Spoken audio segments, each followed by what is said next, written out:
I'm living in Eastern European country, and I was recently in a conversation with a bunch of other Americans who had also recently moved here, and one other American woman who is Gen X age and has lived here for a lot longer. And she started talking about how there's a lot of advertisements around the city for a certain chain of sex shops.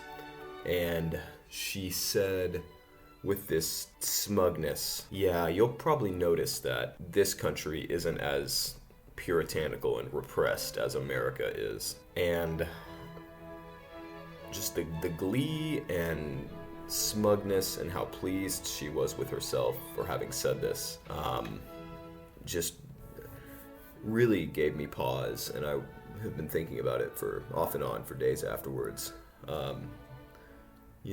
It's important to note this woman is Gen X. She is single. She is very unattractive. And, whatever, but it's worth mentioning because I don't... not only unattractive, but very unfeminine. And perhaps if I didn't know differently, I would have thought she was a lesbian. And so I don't think that this woman is having a lot of sex. And so it just... because she said puritanical and repressed and it just kind of those little context clues open us up into this whole backstory that, I don't know for sure, but we can assume this woman is probably from a background that was at least vaguely religious, or from a community that was at least vaguely religious, even if her family wasn't.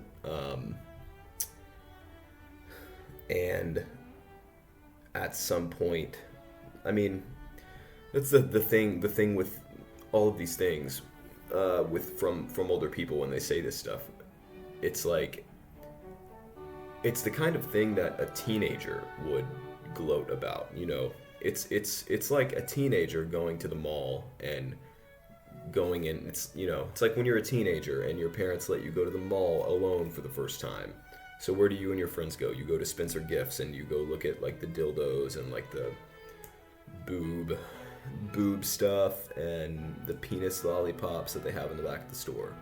And it's like, yeah, it's maybe normal to react that way at that age to this stuff, but to still be probably in her late 40s, early 50s, it's like, brings me to the main point that I want to talk about, and it's how pleased and how amused with themselves Gen Xers are, and some boomers. Just so amused with themselves for this kind of stuff. Everybody kind of knows about like the Chuck Wendig type swearing, and it's like a little bit millennial. It's definitely like an older millennial thing, and we can't nail it down to just one age group. But everybody knows about like the Chuck Wendig swearing, you need to conserve your fucks, and you only have so many fucks, and fuckity fuck, and like this fuckity fuck this, and McFuckity fuckerson, and like there's the famous tweet that's like Tommy Needy Drinky. That's not swearing, but it's like the same energy, and like I remember back in the day on Facebook, people would share these things that were like those, like the e-cards, the some e-cards, and it would be like a picture of a classy lady in like a nice like slim black dress, but it would say some like really trashy comment like with the F word, and there would be like these memes that would say like, I love intelligent, educated, classy women who say fuck a lot. They are just so amused with themselves for this. And it's like, we had the vulgar wave in the 2000s than in the 90s, but it's like something different because that was a very young male thing, but a lot of this stuff that I'm talking about is like I think driven by women, and they just are still so amused that they can say swear words in the public space. You know, if in public, on clothing, on the internet, of course, you know, because when they were of age, when they were coming of age, they didn't have the internet, and the media that did exist, you couldn't say those things on. You know, you couldn't say it on TV or the radio, and it's like they have never gotten over that one time that their parents took them to church or something and told them they couldn't swear, or their conservative grandmother who wouldn't let them swear or something like that. It's like they've never moved on from that. And it's not just about swearing, of course, because I was talking about the sex stuff. Like it's like this whole thing of like, okay, now, oh, okay, yeah, now that stuff is normalized. What does that do for you? You know, you are middle-aged, past childbirthing age, you don't have any kids, you're single, you live alone in a foreign country, and yet you are happy that there are sex shops, and that I guess America is suffering from a lack of sex shops in shopping malls, you know. It's like, okay, well, I mean, what do you get from that? And I really think with like older people, with boomers, it's this kind of self-congratulatory over having, you know, brought about the sexual revolution. Like they're really pleased with themselves and about having done that, and they're really they tell themselves that they did future generations a big favor, you know, because they were repressed. Their parents didn't do this stuff. Their parents didn't let them do this stuff, or their parents didn't approve of this stuff. And so with the older people, I think it really is like the sex stuff. But with Xers, it's like this, it's vulgarity, you know, because many boomers who are liberals, who, you know, are not conservative, they still are not really vulgar. And they might make excuses for vulgarity, but they don't really engage in it themselves, just because of who they are and because of how they grew up. But it's Xers have they saw the cultural victories that boomers proclaim, which is like sexual revolution, you know, ending racism, all this kind of stuff, and they couldn't really have their own. So theirs are just this completely lame, petty stuff, like, you know, normalizing swearing and vulgarity and general like lack of standards, lack of decency. You know, because I was growing up at this time, you know, like I'm in my late 20s, early 30s, I'll just say that. And so I can remember the late 90s and early 2000s. I was a little kid, and I remember, you know, the kind of stuff that was popular at the time. Jackass, you know, really trashy TV, very trashy music, as well as like this really grotesque, like in the fiction space there, I remember Spawn was really popular, like the comic book or whatever series, like Spawn. It was this really scary, like grotesque, just dark stuff.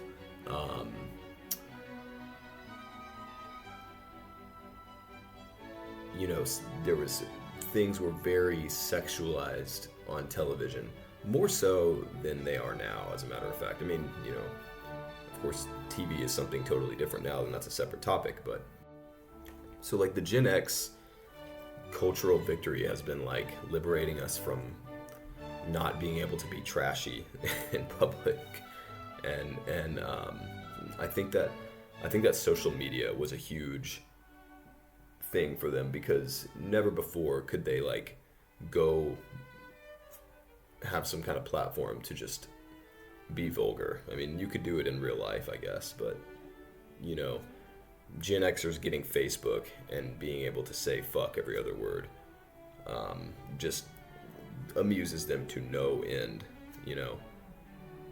And they love to buy things that have vulgarity on them, and it's like they intellectualize it. Because I remember as a kid, when I was on vacation or whatever, all of the stores you could buy stuff with really trashy sayings and slogans and imagery on it. But like now, like you go to like an independent bookstore or an independent coffee store or something like this in some city like San Diego or Austin or Portland, and they're selling socks that say fuck on it. Like they're selling coffee mugs that say like fuck you, you fuckity fucker, this kind of stuff.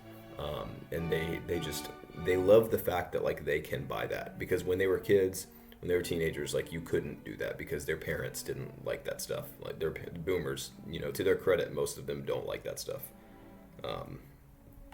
Whether or not they will do anything about it, or whether or not they realize that they had a hand in lowering the tone, probably not. For as much as they complain about the state of discourse in America and how polarized and how nasty people are to one another, I don't think they realize why that is and their own role in it. So that's a whole other thing. But just as somebody who grew up basically with that being the norm, it's very strange to see somebody in their 40s or 50s like behaving this way and thinking that stuff is funny. Because I'm only the age that I'm at, and I don't think it's funny, and I don't know if I ever really found it funny, to be honest with you. I mean, I think that humor can have vulgarity as part of it, but it's not just saying it's this very like, oh, can you believe we can say that now? Oh, we just and it's like, and if you their whole frame of reference for everything is like this: the Christian right, the conservative Christian right from like the 80s or 90s, early 2000s, the Bush years. Like they are all very stuck in this like Bush era paradigm, and so they think like this ties heavily into cultural libertarianism, because they think that like if you tell somebody that they can't do or say something, then you're like a church lady or you're George Bush. And that's why I hate this, like the Jim Goad stuff so much. It's so Gen X, it's so cringe, it's so just stupid. The liberals are the new church ladies. Shut the fuck up. I know I'm swearing, but it's like the way that this woman talked about the sex shop was so similar to so many teachers and even university professors I had who were around the same age, who like loved to point out sexual references in the material that we'd be learning. So like the example that I'm thinking of is this English teacher I had in high school, senior year, and she was about the same age. And she like, we were reading The Great Gatsby, I guess, and she was like, every time there was some kind of reference to sex that was not like explicit, like, oh, they fought, they had sex, she would be like, well, guys, you know what they mean here, right? And like it was this very like, oh, this is what your parents wouldn't tell you this, or back when I was in school, our professors didn't tell us this, so I'm the cool teacher because I point out the sexual references. And when I was going to school, they would have never let us talk about that. It's this same energy, and it's like it's this so many English and literature and world literature classes and works I've studied in a school setting have like had this kind of tone. And again, they are just so amused with themselves for being able to talk about this stuff, for being able to point out this stuff. And it's so juvenile, it's so just pointless, because it's like, where does that get you? Do you think that has given us something? And maybe if you ask them, they would say, yeah, we're not repressed, whatever that means. But just I mean, these are the people who still think that like South Park is funny. Um, and I remember when South Park was new. I was a little kid, and my grandma hated it. I love my grandma. No, I love her because she's my grandma, but I love her also because she hated all of this stuff. My grandma was extremely conservative when it came to this sort of stuff, when it came to language, when it came to foul humor, when it came to anything vulgar. Um, she just would not allow it in her home. She would not allow it to be discussed in her presence, and that is kind of my frame of reference for how I view a lot of the stuff, because I spent a lot of time around my grandma when I was a little kid, and so I think a lot of people my age and younger never really had anybody like that, so they don't even question this stuff. But I do think that young people think it's like weird and cringe, because there's obviously, we've all seen like Zoomers make fun of the millennial swearing and the Gen X swearing, like the Wendig stuff, and the some of the writing in some of these video games. Was it Borderlands that has this really cringe dialogue in it? I don't know. And also like all of these self-help books that have a swear word in the title, that have an expletive with like how to get your life the F together, or how to stop being a little bit. It's like you can see these walls of books at Target in the self-help section, and they all have like a censored swear word. The subtle art of not giving a fuck, right? Like all this kind of stuff. And like Zoomers make fun of this stuff because they don't, Zoomers have grown up on the internet where you can say this stuff, and so they're like, why would you call a book this? It's not like funny. But people who still have like an axe to grind against their school teachers or their grandparents or church community, they love this stuff. They love seeing this stuff because it, gives them this kind of sense of victory that, yeah, F you dad, F you mom, F you church lady, we won, now I can say this stuff. And so that's why, well, the world is a better place now, because we're allowed to say this stuff, so that they really love this stuff.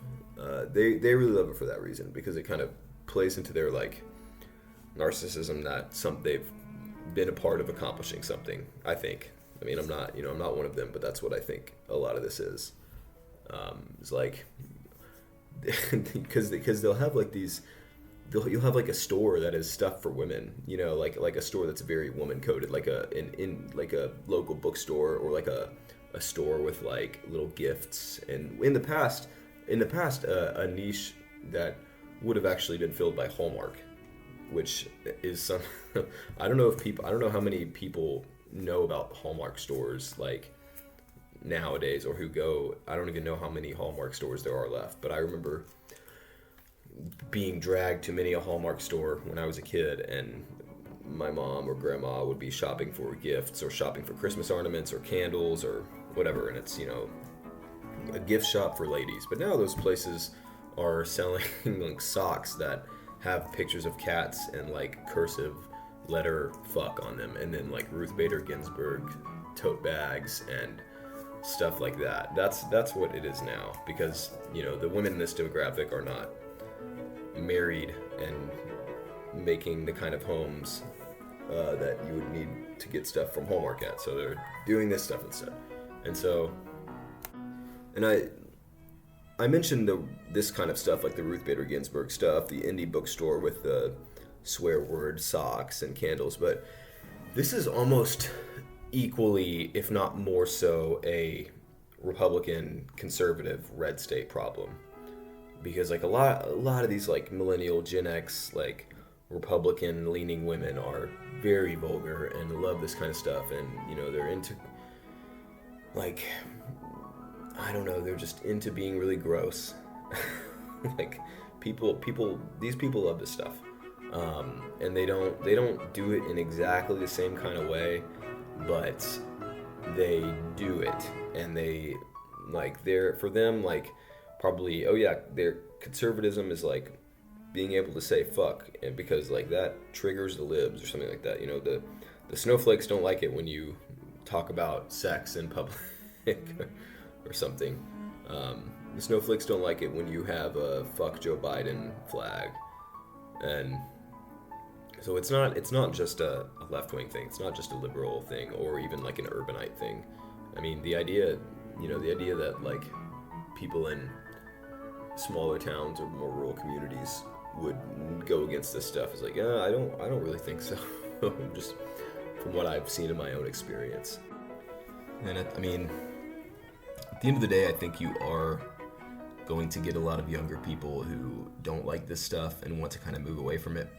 If not for any kind of moral reason, just because they think it's very cringe and like ugly.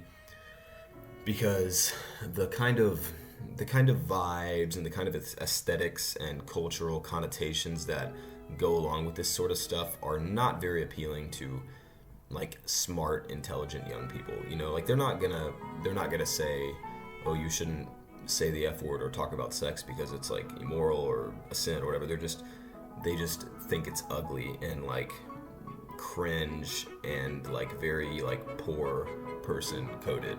So I think that on one hand you're gonna see a lot of people go into that way of thinking about the stuff and not really liking this stuff. But on the other hand, you're gonna see a lot of these other cohort of younger people who are like the kind of really trashy, like, you know, dressing in rags and dyeing hair and being non-binary and